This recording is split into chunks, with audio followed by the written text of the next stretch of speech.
Sanay na si Mang Tino sa pagbabantay sa barangay tuwing gabi. 3 dekada na siyang tanod at sa tagal ng kanyang serbisyo, wala pang ni isang nagpatakbo sa kanya sa takot.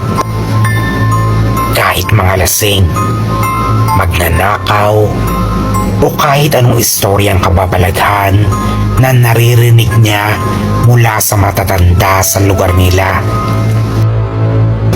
Pero ngayong gabi, parang may bumabagabag sa kanya. 2:00 na ng madaling araw. Nagro-ronda siya sa may bakanting lote sa dulo ng barangay. Maliit lang ang ilaw na nagmumula sa poste at natatakpan pa ito ng mga puno.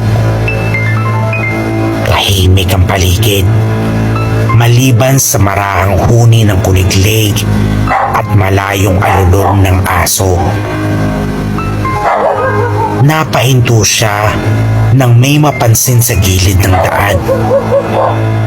Isang lalaki, payat, matangkad at nakasuot ng lumang damit na animoy hindi na nilabhan ng matagal.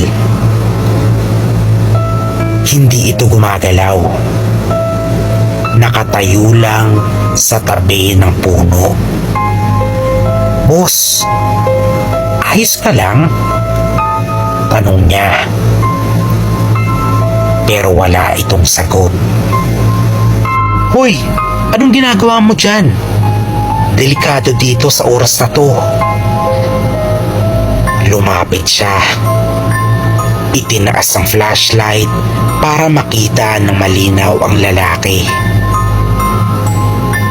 Doon niya napansin ang isang bagay na nagpahinto sa kanya.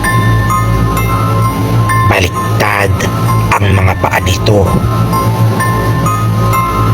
Hindi nakatalikod ang lalaki. Nakatitig ito sa kanya, pero ang mga paa, ang mga tuhod ay nakaturo paatras. Biglang may malamig na hangin na dumaan sa kanyang batok.